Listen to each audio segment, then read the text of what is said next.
let's get to the main event, Pete. It's Mean Gene Okerlund over at the Egg. The Egg. The Egg. Hot Rod, with all the excitement, I almost forgot about that humongous egg that's going to hatch here. Last time I saw an egg that size, Manili Vanilli laid it, man. Oh, my God. Oh. Bear in mind, as we watch this show, that they had the egg out there and they didn't work out a way that they could put the Gobbledy Gooker in there other than by saying you have to get in there before everyone comes to the arena and stay in there for the whole show. So Hector Guerrero, who played the Gobbledy Gooker throughout this show, is just crouched in the egg. They gave him a small portable hand fan and nothing else. And he just sat in there, I believe, for 7 hours. Under those hot lights as well. Yep. You would boil like an egg. Cramped up in that egg as well. And then the top comes off, the light floods in, and you immediately have to start dancing. It's just a recipe for disaster. Absolutely terrible. The other thing I always think is because it's wrestling, I can't imagine that at least 2 of the wrestlers didn't put human feces in that egg before Hector Guerrero made it there. Exactly the thing that the 90s was all about. So what I don't appreciate about the Gobbledy Gooker is he's kind of got stitched eyes. Like his eyes are darned. Oh, don't think for 1 minute, P, that any thought went into that costume. It looks ratty and mothy and those eyes are like sort of massive licorice all sorts. I don't know Charlie what Chalk. they're made out of or why you go, those look good. Give it eyes like a blue bottle. I remember my nan had a draft excluder that was like a frog, like a latex frog filled with polystyrene chips, and it burst. And to rescue it, my nan donned basically these kind of woolen trousers for this unlovable bright red woolen trousers for this draft excluder. For the last 10 years of it and her life, there was just this little horrible, cheap-looking frog that she'd darned trousers into. Utterly charming. When I think about things that our grandparents have, I often think, did the people who made it sort of, when one was bought by our grandparents, did they go turn around to everyone in the room and go, I can't believe it, we've actually sold one. Actually sold. Absolute things shit. Used to be so bad. Really poor. The Gobbledy Gooker is part of that. You could see that at your nan's house. Your nan would say, do you know what I've got you for this Thanksgiving? I've got you a great present. It's a giant egg. We're going to open it see what's inside. In 3 weeks, And it would be bought from the back of the You magazine in the Sunday Mail. Yes. Yeah. My nan was big into the You magazine. There would be like commemorative plates for like Diana or whatever, right, in the back. And she wouldn't buy the plates themselves. She'd cut out the almost life-sized that's brilliant. Picture of Diana and stick it on her own plate. And then display it like a commemorative piece. It's good stuff. This is regarded as being one of the worst moments in professional wrestling. Yeah. All of it was a disaster. Gene goes out there, and Gene has spent weeks building this up on television. The egg. What is coming? Tell you one thing, it's going to be egg-citing, says Gene. I mean, that's the Route 1 pun. It couldn't be worse than that. But Gene comes out, and Gene I think he's unaware of how badly this is going to go when he starts doing it. He's selling it as well as he can. And there was natural excitement about it because this was a debut of something. It was obviously human-shaped, so it sounded like it could be a wrestler. A lot of people at the time thought it was going to be Ric Flair, that they were going to, this would be him. Or possibly Sting. One of the things I love about the egg is that the Undertaker has been signed, Mean Mark Callis from WCW, and he was sitting at home. And at the time they were like, we've signed you to a contract, we'll work on what you're going to be. And he's watching the shows and they keep going on about this egg. And he begins to convince himself that he is going to be coming out of this egg at Survivor Series. And his new role, he believes, is going to be what he describes as the Eggman. Right there to oblige him. Absolutely. Look at that walrus-looking sucker. Cuckoo, cuckoo. Well, And he thought they were going to make him some kind of egg creature. This is wonderful. I mean, it could have been bigger than the Undertaker, Pete. It could have been huge. So he sat there. Every time the egg would come on, he would feel nauseous. And it was unrelated to the fact it was an egg. We didn't think that inside the egg was a gobbledygooker embryo slowly incubating until it was able to crack out. Gene says, what's inside? Is it the Playmate of the Month? And that gets a sort of delighted noise from the 16,000 people in the audience. Believe that's the first time sex is mentioned in the WWF WWF. I don't think it'd ever been mentioned, that idea that you'd go, I'd like to see a nude lady. But out comes, after a lot of excitement, the way it sounds to me right now, the speculating is all over. And it cracks, and the Gobbledy Gooker emerges. Yes, please. Almost immediate booing. I mean, it really is. The crowd cottoned on earlier than I did. And I remember watching this and thinking, okay, but it's going to take its head off and it will be Ric Flair, right? It couldn't just be this the ratty old thing. Take a look at it, ladies and gentlemen, says Gene. Feathers, a beak, a little rooster tail on top. You got a pair of legs like my mother-in-law, pal. It's like a Tim Key Instagram poem. It really is. Out it comes. I mean, it is like Tim and Eric. The idea that you do this thing you'd promote for weeks, and it's this. Over it comes, its eyes not making contact with anyone because they're too spaced apart. And Gene begins going, what is it with the Gobbledy? He says, well, a Gobbledy. Don't tell me you're the Gobbledy Gooker. Of course it is. Of course he is. I think Gene was meant to say, what is it with the gobbledygook, right? Because that's the actual thing. Oh, what's it with the gobbledygook? You must be the Gobbledy Gooker. Not that would clear it up. You just go, what the fuck's that? But he says, what's it with the gobbledy? And that makes it even stranger. The gobbledy. What's this new word? So it whispers something to Gene. And Gene just sort of says, he says, I'm not going to do that in front of all these people. And I do hope the gobbledygooker is just sexually absolutely incontinent. It has no limits. And whatever it said in Gobbledygooker, it was just like, why don't we get to the ring and then I'll just have a wank and you can, kick me in the foot. I'm not doing that in front of this crowd. Carrying on with the sexual element of the Gobbledygooker, there's a phrase no one's heard. Which is what we're all asking for. Yeah, Gorilla says, is it a male or a female? And Roddy Piper laughs and just sort of says, well, I'll have to take it home and I'll tell you. No. Just Roddy Piper just going, it's impossible to tell anything sex unless you're trying to fuck it in your own house. Terrible. It's never buy a kitten off Roddy Piper. They get down to the ring. The booze absolutely ricocheting back and forth. And they begin dancing to a song called Turkey in the Straw, which dated from 1820. Good God. Billy the Kid's favourite song, Turkey in the Straw.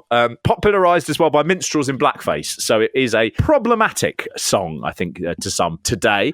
It was all... How old was it, Pete? One of the songs that was played by the orchestra as the Titanic sank. Nice. Yeah, I mean, like, it's almost as if they sort of go, look, we fucked this so many times with other people's licensed music. Let's find a bit of music that is completely out of copyright because this gobbledygooker thing is going to be fucking huge. It will be. And they did think it would be huge. The idea behind the Gobbledy was they wanted a children's mascot, and they really thought that this horrible thing would be a thing that the kids would just go nuts for. In fairness to them, there is one shot of a kid in the front row, and as they're dancing, as the Gobbledy is dancing with a 70-year-old Gene Okerlund to a 120-year-old racist folk song, one of the kids in the audience, they catch him going, let's go! Like that. So that kid was like, I do like this. I do like this. Okay, yeah. The guy inside the Gobbledy costume was Hector Guerrero, who was a very, very talented wrestler. He was the older brother of Eddie Guerrero. But at the time, he would have been seen as being far too small to compete in the WWF. But they thought it would be a good idea to have a wrestler who was good at acrobatics, which, he was a lucha libre star. They thought that would be a great thing to do, and, he will be able to go around. In 2016, Hector spoke to Sports Illustrated about his time as the Gooker. What's really tragic about the Gooker is it's really shit, but for Hector Guerrero, it was humiliating and sad. He said the Gobbledy is called the biggest flop in professional wrestling history, but it wasn't meant for the adults. It was for the children.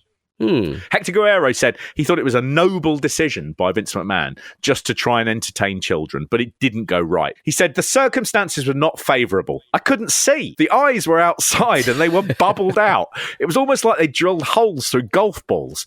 I had to get into the egg early before the show. There was a box under the egg and I had a fan down there to keep me cool. I had a light, I had a monitor, and that's where I was. As soon as I came out, you heard the boos, the real bad ones, and a lot of them. Gene Okerlund went through our routine. he worked really hard, even going in the ring with me. I was flawless. I didn't miss a cue, but the stares and looks from the crowd made me feel like the biggest flop in the history of wrestling. Do you know what's the saddest thing is? I think that they've lost the original Gobbledy Cooker costume.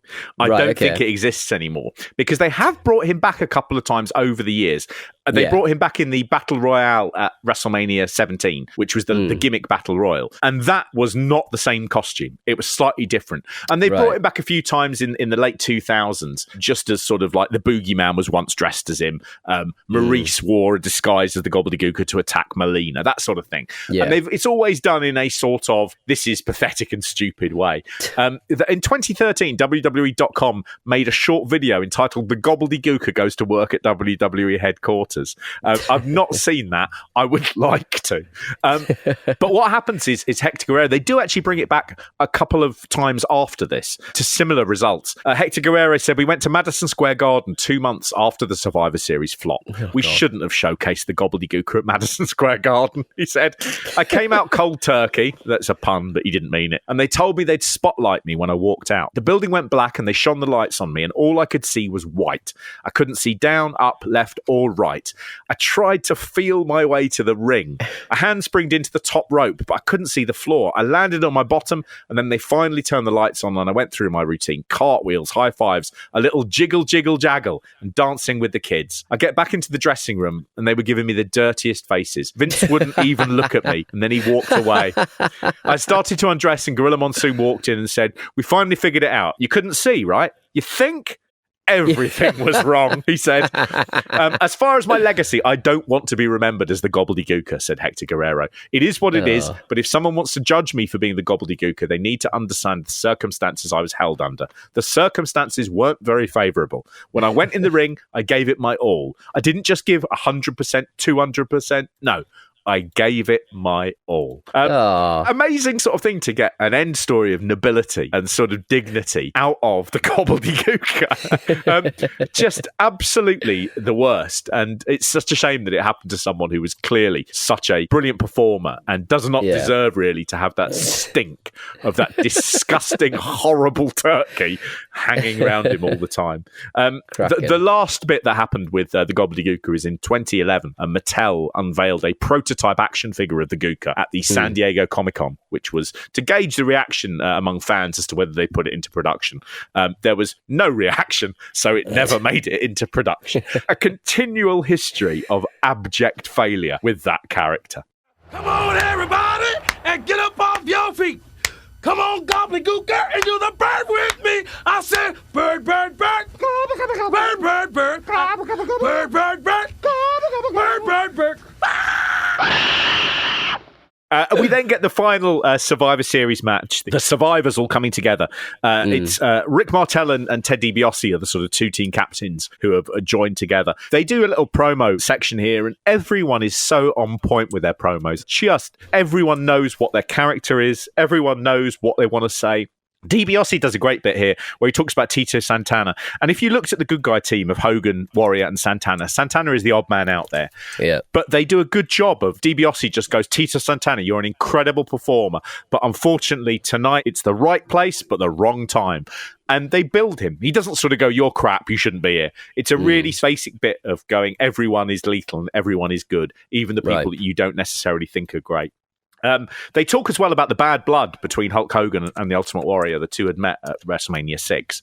And when I was sort of 13 watching this, I really, really thought we were building up to Hogan Warrior 2 at WrestleMania 7. Oddly, had Sergeant Slaughter not caught fire, I think there's a chance they would have done that match. And I think it would have absolutely sold out the stadium, which they then had to go to a sports arena when the Sergeant Slaughter thing just didn't kind of, capture people's imagination as well as it should. You have the good guys doing their promo. Warrior absolutely blocking out Tito Santana. Cannot stop walking in front of him. Like absolutely cutting the camera angle off. Hogan calls Tito the Ariba Man, which That was not run past him before. No, I love the fact that Hogan is trying to help out Tito. He needs something. He should be a superhero called the Ariba Man. That would be, and it probably would have worked. I mean, that's the horror. But we have the grand finale match of Survival. The only time they did this: Rick Martel, Power and Glory, Ted DiBiase, and the Warlord versus the Ultimate Warrior, Hulk Hogan, and Tito Santana. A good fun end to this whole thing. You know, you've got some great wrestlers, Martel, DiBiase, Tito, and you've got the big stars. You've got your Hogan and your Warrior just bringing out the greatest hits and doing everything that people want to see. Tito Santana, again, as if they were trying to build him with this gimmick, he immediately hits the Warlord with his flying forearm as the match starts and pins him. Yeah. And there's a sense there that they could have made that flying forearm the RKO of its day, that you just never knew when it was coming, but if it hit you, it was over. It would have been a really, really good little gimmick, that. And Tito does really well in this. He does seem like a bigger star for being with Hogan and the Warrior. His job in this, of course, is to be pinned so that it can be Hogan and Warrior finally standing, the two of them at the end. Hogan does a lot of selling in this. He spends a lot of time being beaten up. He gets the finishing move of Power and Glory done on him, where immediately kicks out, pins Roma with a lariat. And at the time here, Hogan is beginning to realise the Warrior is the champion, but he's aware things aren't going great for the Warrior. Attendance is down. You know, people aren't saying it's a big critical success. And he's going, I think I'm going to be back here. I'm still the big star. And you can see him in this bit. He dominates this match entirely. He does a lot of selling, but it just keeps the eyes on him. And by the time the Warrior comes in right at the end to eliminate Hercules and win the match, Warrior doesn't really get a lot of screen time. Hogan has done everything. And Hogan does seem like a much better performer than the Warrior. Well, I'm surprised that the Warrior sort of allowed it, really, because handing in the belt and stuff, it just seemed a bit like, strange way to finish. Hogan is one of the great manipulators in wrestling history, and I think at this time he would have been saying to the Warrior, I'm going to get beaten up, and then you come in and you'll be so strong, and they won't be able to lay a hand on you, but I'll be like, all broken down and beaten up. And Warrior probably went, I can't see a loophole in this. And then, of course, you've got Hogan powering out of finishing moves, and the crowd behind him, and it's a classic bit of I'm ripping the rug from underneath you, even while I tell you everything is fine. It's wonderful to watch. It really is good stuff. Shittiness. Hogan also runs in right at the end. So Warrior is about to pin Hercules, and Hogan runs into the ring to join the ref in the count, again making it as if he's going, I give you this seal of approval. If I was the referee, I'd have stopped the count. I'd have said to Hogan, you've got to go back out. I'd have then gone back over and done the 3 count. That would really have knocked the wind out of everyone's sails.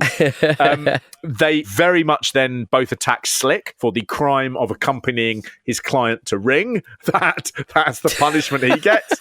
And the two of them raise each other's arms, and Warrior lifts the ropes to help old Hogan out, and Hogan says, no, brother, no. And then he sits down and he lifts the ropes for Warrior to go through. And then Warrior goes through and he sits on the rope and goes, now you go through. And Hogan's a bit like, okay. And it's like, oh, wow. Look at those egos of everyone going, I'll direct this bit, don't you worry. No, I'll direct this bit. I'll do this now and you can then do that. Well, yeah, but then I'll do that and you can do this. It's a proper bit of jostling. And I did watch it at the end, and they're such good mates. I was like, oh, get a room, you drug addict. This is disgusting. I love this. I love this so much. It's quite easy to watch this and it just, sort of float over and you just go, that was a nice time. But the reality is you watch it and you go, God, this is really people who have been working since the 70s, who are just on the crest of a wave, and they are louder and more brash and cartoony than ever before, but it's underpinned with a total understanding of the business they're working in, which is just, it's lovely to watch. Oh, I adored it.